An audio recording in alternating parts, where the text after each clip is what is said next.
Senhor Jesus a todos, amém? Amém. Bom estarmos aqui, né? Tanta coisa boa acontecendo hoje, tanta coisa gostosa de se ouvir, né? Os nossos irmãos falando. Eu fico muito feliz, eu tenho assim, estado uma felicidade tremenda com tudo que Deus tem feito por nós e através de nós, né? Neste lugar.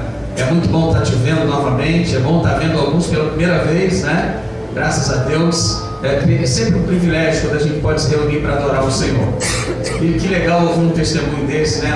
O André também veio ter que, se Deus quiser, vou deixar você contar no domingo, tá, André? Domingo é melhor, domingo para todo mundo aí, né? Porque quarta-feira tem gente na faculdade, tem gente no trabalho, fica mais difícil. Mas é uma bênção também, o que o André vai compartilhar conosco, ou ser alguma coisa, e com certeza você vai ser edificado com a palavra do nosso irmão também. Para você que ouviu o que a Gislene contou, terça-feira é o dia de você conferir.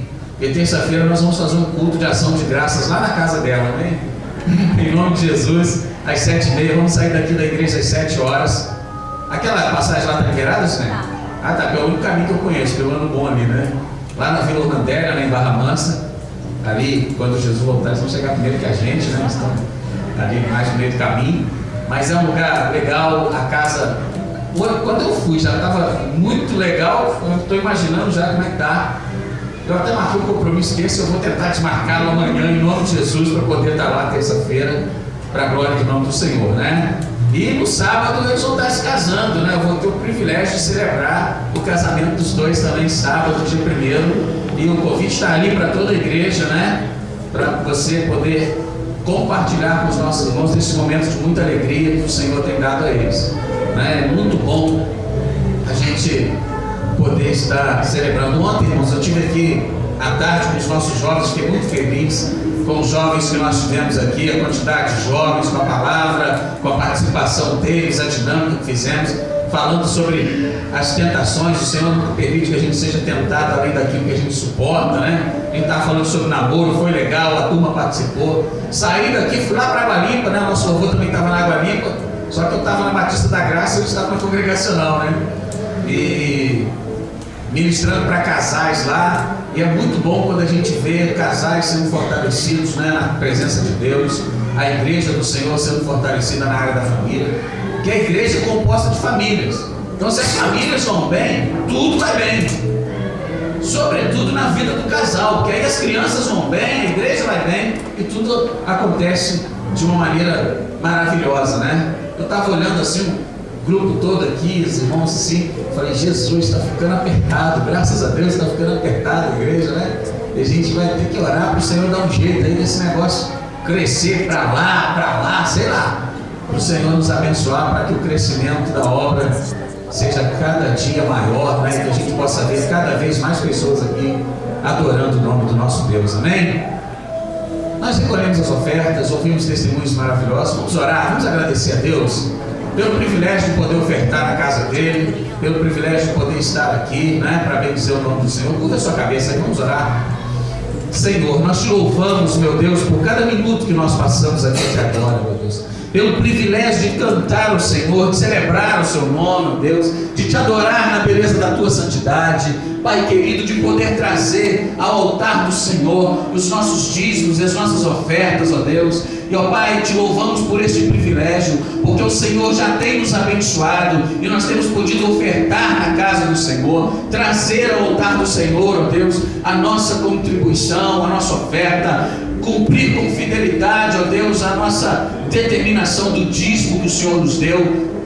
Te louvamos por isso e te oramos, ó Deus, pedindo que o Senhor abençoe os teus filhos que não têm podido ofertar na tua casa, que não têm podido dizimar, para que possam, ó Deus, com grande alegria, dentro de pouco tempo, estar trazendo ao altar do Senhor os seus dízimos, as suas ofertas, celebrando a bênção do emprego, a bênção, ó Deus, do Senhor sobre a sua família, sobre a sua vida. Estende a tua bênção sobre toda a igreja, sobre todos que estão presentes aqui. Dá a tua graça, ó Deus, a tua misericórdia, ministra sobre nós. Agora, Senhor, ministrarei a tua palavra. Te peço, Pai, fala para a tua igreja, por teu amor e por tua graça. Assim oramos em nome de Jesus. Amém. Queridos, hoje nós vamos falar sobre um tema muito interessante, que assim a palavra de Deus falou ao meu coração, Isso já tem 2 semanas que eu estou com essa mensagem para compartilhar com a igreja. E falamos sobre 2 tipos de cristão. É interessante que aqui só tem um desses tipos. O outro tipo, não tem ninguém aqui que é igual ao outro tipo. Mas é bom você conhecer para você poder ajudar as pessoas que se enquadram no outro tipo de cristão que nós vamos avaliar hoje. É importante pensar sobre isso. Eu quero pedir que você abra aí a sua Bíblia no Evangelho de Lucas, no capítulo 10, no versículo de número 38. Lucas 10, 38. Ô Lídio, se você quiser fazer um solo, eu vou ficar grato, porque essa rapaziada está me enchendo a paciência. O barulho aqui está atrapalhando. Vamos orar para Deus abençoar esse menino, para ele crescer muito e poder ir embora daqui, em nome de Jesus. Em nome de Jesus, porque não dá, as 2 coisas não podem andar juntas. Bem, queridos, vamos lá. Lucas 10, versículos 38 ao 42. Eu estou com uma versão um pouquinho diferente aqui da escritura, mas eu acho que você vai entender bem. Eu queria pregar comportadinho, estava o microfone no pedestal, mas eu sei que eu não vou conseguir. Então eu vou pregar assim mesmo, com o microfone na minha mão aqui para compartilhar contigo a palavra de Deus. A escritura sagrada diz assim, Lucas 10, 38. Caminhando Jesus e os seus discípulos chegaram a um povoado onde certa mulher chamada Marta o recebeu em sua casa. Maria, sua irmã, ficou sentada aos pés do Senhor, ouvindo a sua palavra. Marta, porém, estava ocupada com muito serviço. E aproximando-se dele, perguntou: Senhor, não te importas que minha irmã tenha me deixado sozinha com o serviço? Dize-lhe que me ajude. Respondeu o Senhor: Marta, Marta, você está preocupada e inquieta com muitas coisas. Todavia, apenas uma é necessária. Maria escolheu a boa parte, e esta não lhe será tirada. Amém? Esse texto é maravilhoso, esse texto da palavra de Deus.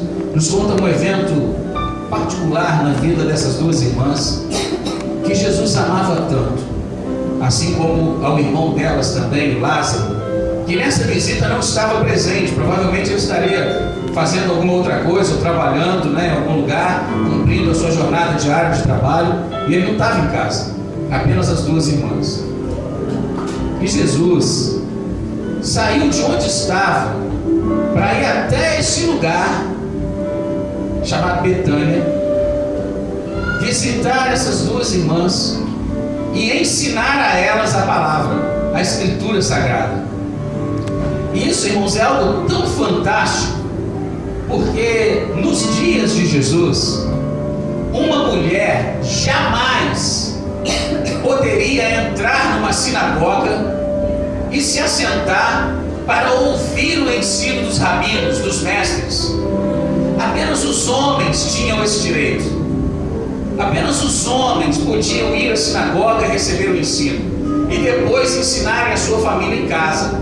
As mulheres tinham que receber o ensino do seu marido quando ele chegava em casa, ou do seu pai, ou do seu irmão. Era assim que as coisas funcionavam. As mulheres não tinham direito, como você hoje, minha irmã, de estar aqui ouvindo a pregação da palavra. Elas não tinham esse direito. O que impressionava o povo daquela época, obrigado, minha irmã, deixa eu colocar isso aqui, amém?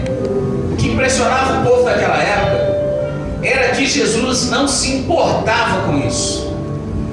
Jesus, ele amava e ele considerava tanto as mulheres, que ele sai de onde está e vai até onde elas estão para poder ensinar a elas a palavra de Deus. Ele nem espera que elas venham a ele vai até elas, levar a palavra, levar o conhecimento de Deus para elas.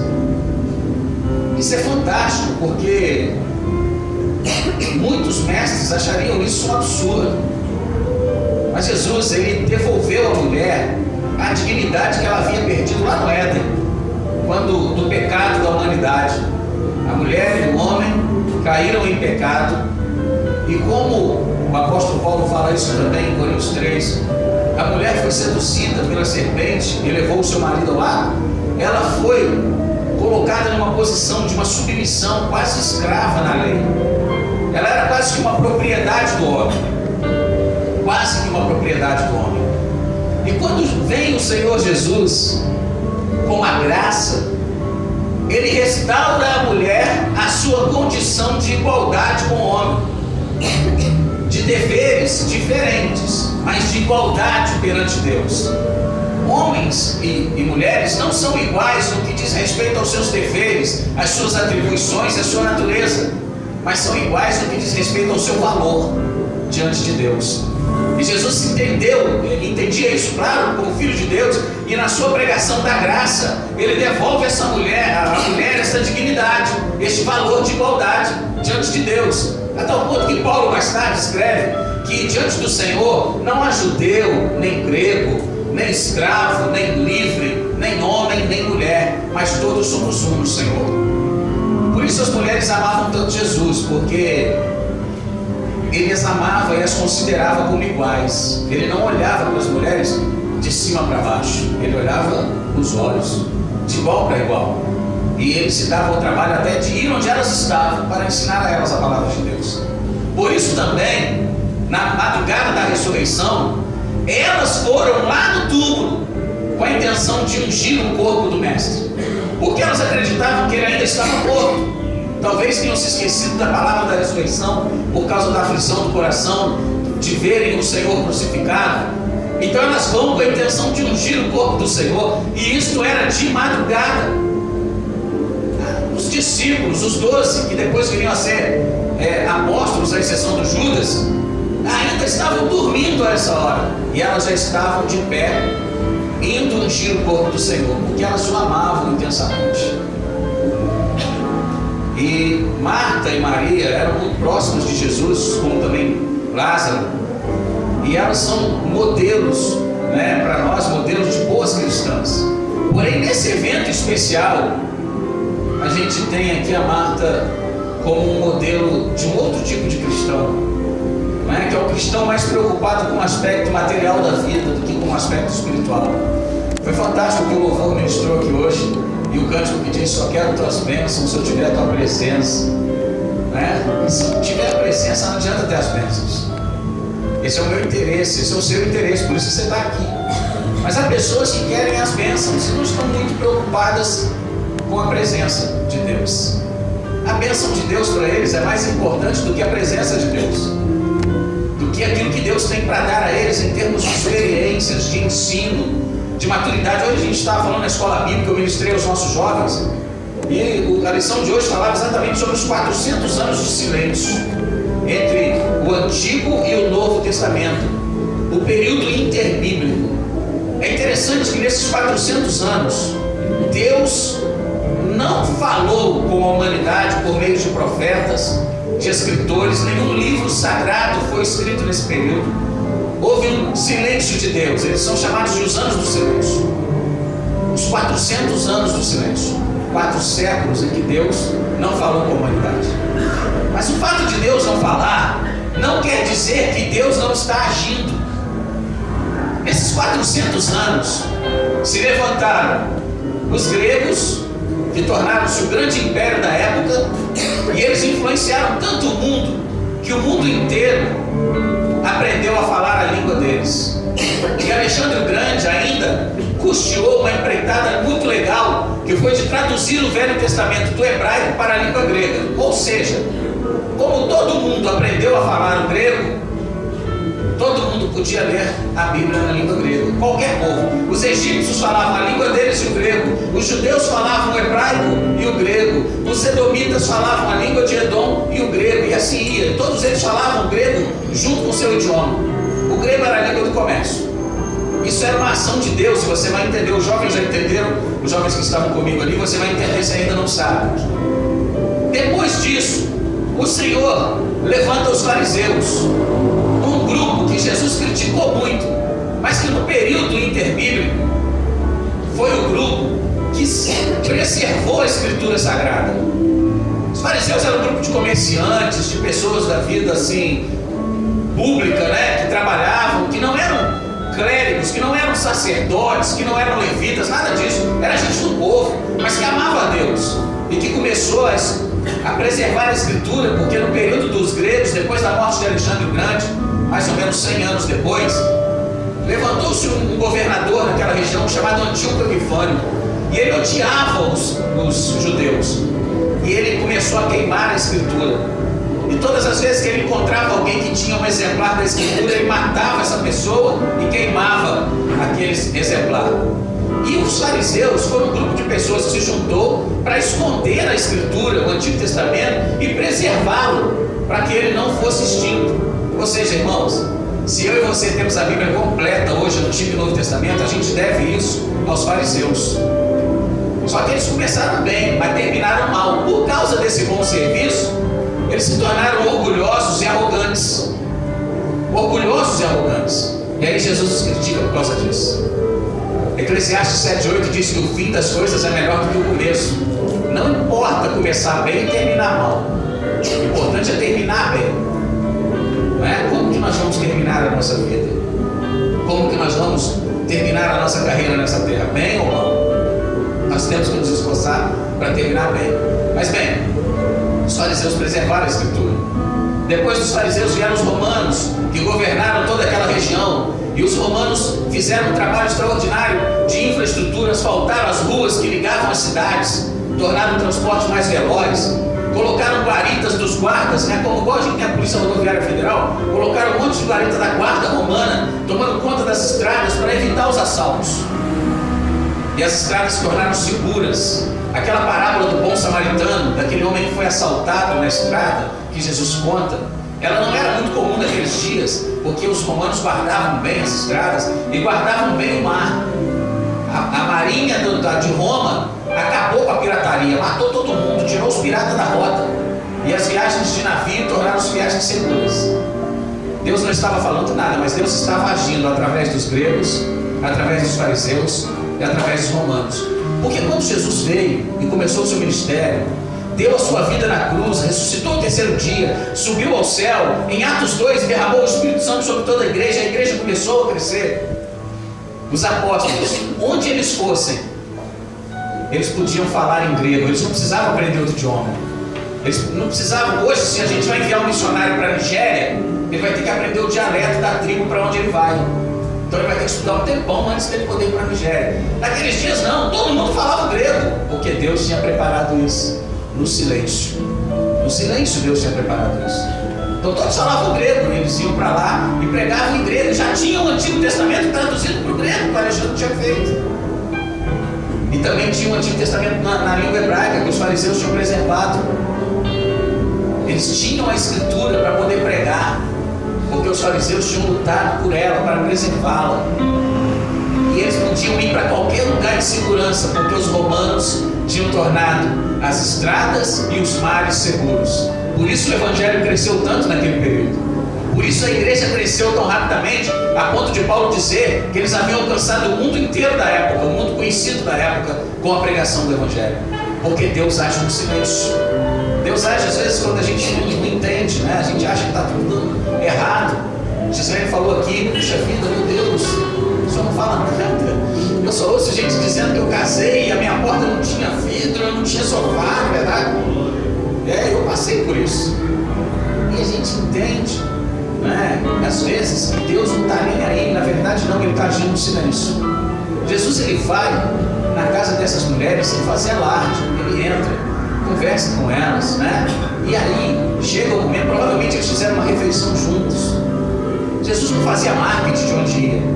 Sinceramente, eu tenho uma crise com a igreja que trabalha muito com marketing. Porque marketing substitui o poder de Deus. Marketing substitui a operação do Espírito Santo. Marketing é estratégia empresarial e não eclesiástica. E Jesus chega tranquilo lá e ele começa. Provavelmente eles almoçaram juntos, conversaram sobre algumas coisas, até que chega o momento em que Jesus vai ministrar a palavra. E aí a Marta, embora uma boa crente, ela representa o tipo de cristão que está muito preocupado com o aspecto material da vida. Está muito preocupado em resolver as coisas primeiro, para depois ver se tem algum tempo para Deus. Eu já vi pessoas dizerem assim: não, eu vou viver a minha vida loucamente. Quando eu tiver velhinho, eu aceito Jesus. Eu já ouvi gente falar isso. Aí o cara morre com 25, 30 anos, já era. Porque assim, é muito fácil viver sem Jesus. O problema é morrer sem Ele. Viver sem Jesus não tem problema. Mas morrer sem Jesus é um problema muito sério, porque leva para o inferno. Leva para o inferno, não leva para outro lugar. E como ninguém sabe qual é o dia da sua morte, é bom pensar nisso agora.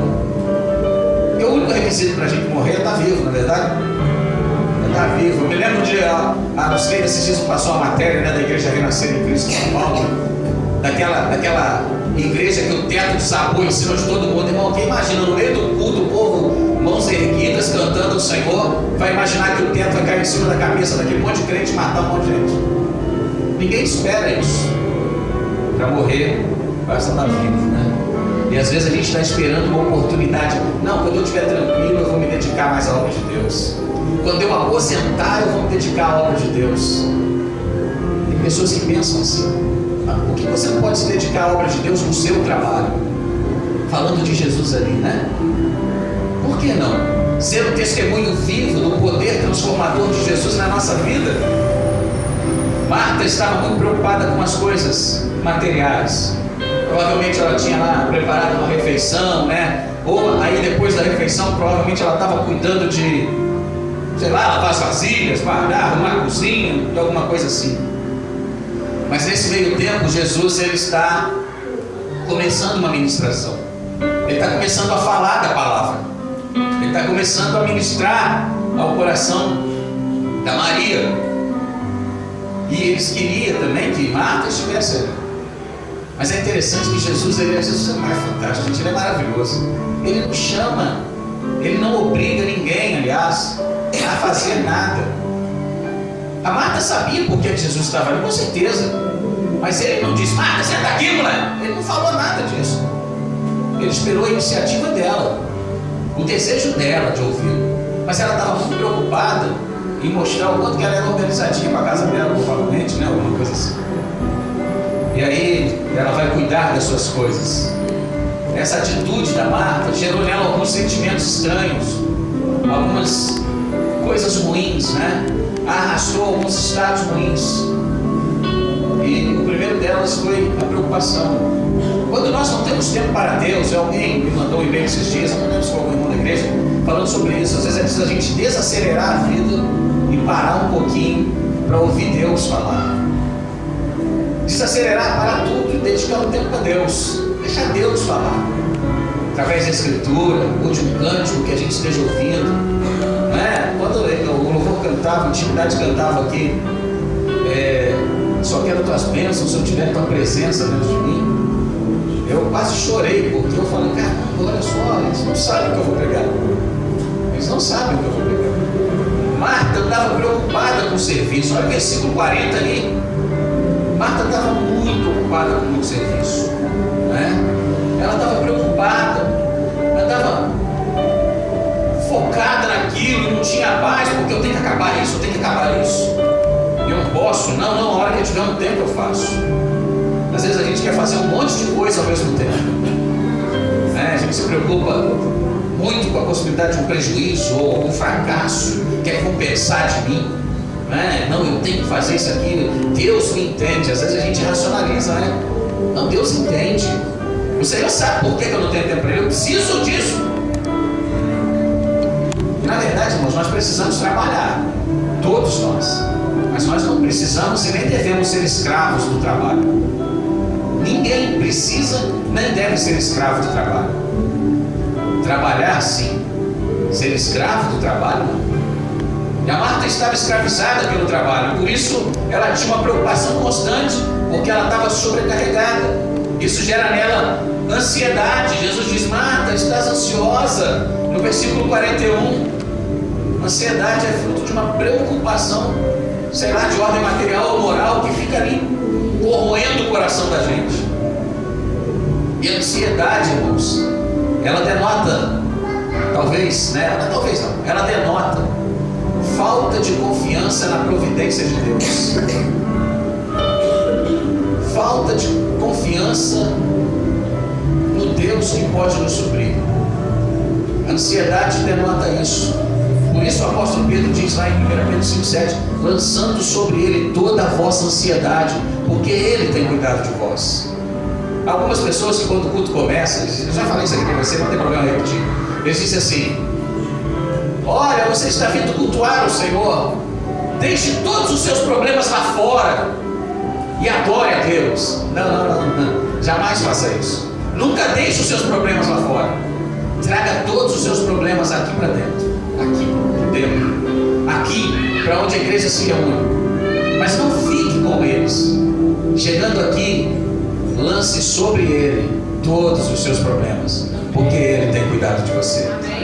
Se eu trouxer os meus problemas para a casa de Deus, para a comunhão com o Senhor, e eu chegar aqui e lançar sobre ele a minha ansiedade, ele vai cuidar disso. E quando eu voltar, não vai ter nada lá fora me esperando.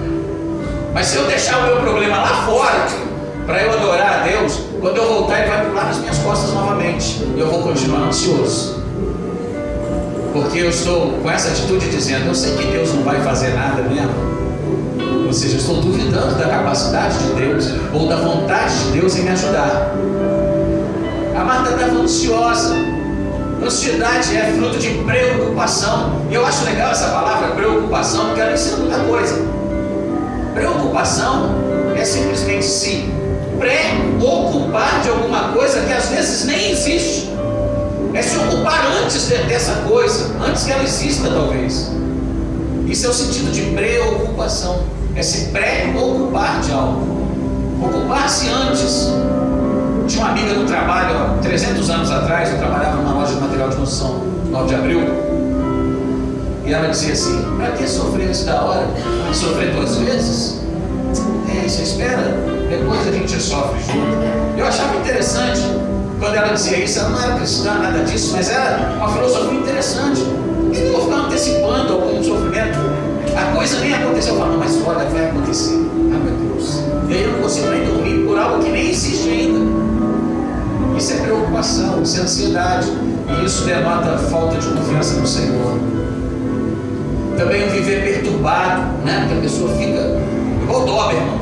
Quem conhece o Doberman, o cachorro Doberman? Que todo mundo conhece, uma gente deve conhecer, né? O Doberman é aquele cachorro magrinho, tem uma orelhinha pontuda assim que os outros não cortaram. Aquele cachorrinho era interessante. Eu tive um. Lobão era o nome dele. E tem uma saudade daquele cachorro. Gente, ele é um tipo de cachorro muito engraçado, porque ele fica assim, ligadão o tempo inteiro. Se um passarinho pousa no galho, ele arruma uma ruaça, ele faz uma bagunça danada. Ele é meio perturbado, o Doberman. Ele é meio perturbado, aquele cachorro. E tem gente que é assim, ele não consegue se desacelerar, ele não consegue dar uma parada nas coisas da vida para poder focar a sua atenção em Deus. Porque Deus, irmãos, Deus não tem pressa com nada não, tá? Até porque Ele é eterno, na verdade, não tem pressa para quê? Deus não tem pressa com nada. Deus age na tranquilidade. Deus age na quietude. Os momentos com Deus, por isso a palavra de Deus chama os momentos com Deus de meditação. Meditar, existe tranquilidade, existe estabilidade emocional. E o excesso de atividades nos torna perturbados. A gente fica, né? Lê a Bíblia como o gato passa em cima da brasa, né? O Senhor passou no funcionário e pronto, olha, eu já cumpri minha devocional, já li hoje. Mas nem lembra onde leu muitas vezes. Porque é só cumprir uma obrigação religiosa e não pelo prazer de ouvir Deus falar através da Escritura. É uma perturbação terrível. Pessoas que estão colocando aí os valores materiais em primeiro lugar na sua vida. Não vão deixar de ter perturbação, porque o problema dos valores materiais é que eles nunca são suficientes. A pessoa que é focada no dinheiro, quanto mais ele tem, mais ele quer ter. Nunca há saciedade. A pessoa que é focada na fama, quanto mais ela tem, mais ela quer ter. E ela vive na perturbação de perder aquilo, na ânsia, no medo de perder aquilo, de se ver sem o dinheiro, ou sem a fama, ou qualquer outra coisa que seja, o status, o que quer que seja. Ela vive na ânsia, no desespero, né, de perder isso de repente. Isso é um problema sério. E aí, sabe o que isso gera? Gera censura aos cristãos espirituais. É interessante que cristãos espirituais, eles estão tão focados em Deus, que eles não têm tempo de ficar olhando o defeito do outro, porque ele está focado em Deus. E quando ele encontra algo no seu irmão que não vai bem, que não condiz com uma conduta cristã autêntica, ele é amoroso e franco o suficiente para chegar ao seu irmão e dizer: meu irmão, por favor, essa sua conduta não está legal, essa sua roupa não está legal, esse seu modo de falar não está legal. Porque é lógico, irmãos, nós somos abertos, contemporâneos, entendemos que Deus não vai te levar para o céu porque você usa calça comprida ou saia, bermuda ou não. Mas uma coisa nós nunca devemos esquecer, é que a nossa roupa revela o nosso caráter. E quando eu uso roupas provocativas, o meu caráter também fica evidenciado. Quando eu uso palavras provocativas, não só a roupa, né? As minhas palavras mostram o meu caráter, as minhas atitudes mostram o meu caráter. E o cristão autêntico, ele vai chegar para você e dizer: não, tá legal, mas é para o outro. Mas a Marta aqui, a ideia dela é outra. Ela vai censurar a sua irmã para o Senhor. Ela vai falar para o Senhor: Senhor, pelo amor de Deus, você não está vendo essa menina cheia de serviço para fazer, essa desocupada sentada aí? Você imagina? Essa menina aí vai, o Senhor, não quer fazer nada, só quer ficar escutando o Senhor pregar. É a crítica dela. Ela censura a irmã dela pela atitude. Na verdade, a Maria sabia das obrigações domésticas dela, como todos nós sabemos das nossas obrigações domésticas ou profissionais. Mas quanto tempo a gente passa no nosso trabalho e quanto tempo a gente passa dentro de uma igreja, num templo, num culto, na casa de um irmão, como vai ser terça-feira? Quanto tempo? Se a gente somar, nós vamos ver que o tempo que nós dedicamos a Deus vai ser muito, muito menor que o tempo que nós gastamos no trabalho. Então por que nós ainda vamos roubar o tempo de Deus para mais trabalho? Será que isso se constitui um pecado? Será que isso se constitui uma falha do meu caráter, da minha natureza espiritual, quando eu quero subtrair o tempo de Deus para aumentar o tempo do meu trabalho? E pensem bem no que eu estou dizendo. Não estou falando apenas do trabalho secular, não. Às vezes eu estou falando do trabalho na igreja, porque às vezes eu já estou careca de falar isso para vocês estão vendo, né, como é que está ficando, e eu fico impressionado de ver que há pessoas que arrumam tanta coisa para fazer, até dentro da igreja, que ele não tem tempo para Deus, e ele deixa de ser servo de Deus e vira escravo da igreja. Está cheio de trabalho, mas não tem devoção, não tem comunhão, não tem intimidade. Graças a Deus, como eu disse no início, ninguém aqui é assim, porque você está aqui hoje, com certeza, não está roubando o tempo de Deus, subtraindo o tempo de Deus. Os cultos são importantes para você, eu sei que é, mas isso é uma verdade na vida de muitas pessoas. E aí vem a censura. Esse povo é um fanático, um povo doido, só quer saber de igreja. Para quê? Quarta, sexta e domingo dando na igreja, para que isso? Você deve ter escutado isso, eu imagino que já. A censura vem, e às vezes vem de um irmão. Quando vem do ímpio, irmão, é até de entender, porque o ímpio nunca vai entender a vida cristã mesmo. Enquanto ele não se converter, ele não vai entender. Mas quando vem de um irmão, é estranho, porque talvez ele tenha outras prioridades, outras preocupações. Aí desse modo, sendo assim, os cristãos que andam sobrecarregados com trabalhos, com serviços, com os negócios dessa vida, que acabam tirando o tempo de Deus para poder se dedicar mais àquilo que diz respeito ao aspecto material da sua vida, acabam não tendo mais tempo para falar com o Senhor em oração, acabam não tendo mais tempo para ler a sua palavra e meditar nela. Não tem mais tempo, não dá para ler a Bíblia, eu estou tão ocupado. Não dá para ficar dentro da igreja na hora da pregação, porque eu tenho que resolver um negócio muito importante. Ou não dá para ficar dentro da igreja na hora do louvor, porque eu preciso resolver algo importante. Todas as partes do culto são extremamente importantes e são para o Senhor, então ele tem prioridade na nossa vida. Por que num dia de 24 horas eu tenho que escolher justamente as 2 horas do culto para eu resolver alguma coisa? É estranho, me soa estranho isso. Fala com sinceridade, irmãos. Me soa estranho. Isso para mim denota que Deus não é prioridade na vida dessa pessoa. Hoje a Roberta me contou uma muito legal. Ela falou que ela leu alguma coisa na internet, ouviu uma piadinha de crente, né? Disse que o irmão tinha descoberto por que os crentes, vocês não, nenhum de vocês faz isso, mas por que muitos crentes chegam no culto no meio? Porque a palavra diz que Deus habita no meio dos louvores, então ele chega no meio dos louvores. No meio dos louvores ele chega. Quando está na terceira música, segunda, terceira, ele chega.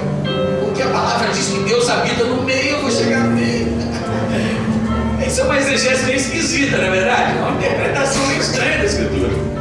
A gente passa a não ter tempo mais para Deus, não ter tempo mais para a palavra, não ter tempo mais para testemunhar a nossa fé com a nossa vida, com as nossas palavras, e a não ter tempo para ir à igreja, ou até mesmo tomar parte nas atividades da igreja. Não é? Ah, não, a igreja tem muita coisa, tem coisa demais, pelo amor de Deus, não dá não. E a gente já está demais ir no culto quarto e domingo, não consigo ir em outro dia, mas eu vou ainda arrumar problema na sexta, na terça, no sábado. Para que eu vou na igreja no sábado? Já vou ter que ir domingo, né? Infelizmente. E às vezes o domingo depois começa a sumir também da vida da gente.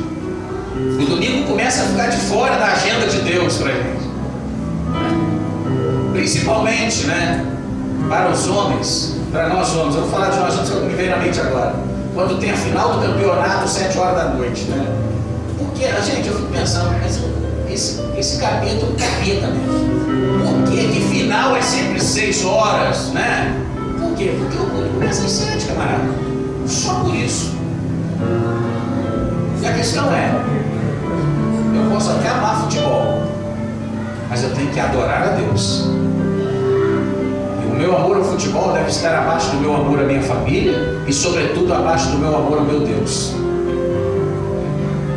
Tem níveis de amor, mas eu não posso amar o futebol acima do meu Deus. Eu não posso amar o futebol acima da minha esposa, dos meus filhos. Eu não posso amar qualquer coisa que seja. Estou usando o futebol como meu exemplo, né? Estou falando de mim mesmo. Mas por qualquer outra coisa, isso é ruim. A gente acaba não tendo mais tempo para Deus. Mas graças a Deus, você se encaixa no segundo tipo de cristão, que são aqueles que se preocupam mais com o aspecto espiritual da vida, igual a Maria, né? Você escolheu a boa parte, por isso você está aqui hoje. Louva a Deus pela tua vida, porque você escolheu a boa parte. A Maria escolheu a boa parte. Ela sabia os deveres dela para ajudar a irmã. Ela sabia que tinha obrigações a cumprir. Mas aquela hora ou aquelas 2 horas seriam pouco comparado a todo um dia para que ela pudesse ouvir Jesus. Então ela decide mesmo: eu vou ouvir o Senhor, não vou deixar de ouvir o Senhor, de aprender dele, porque vai ter perda na minha vida, né? Se eu parar as atividades, eu não vou perder tanto que depois eu posso fazer.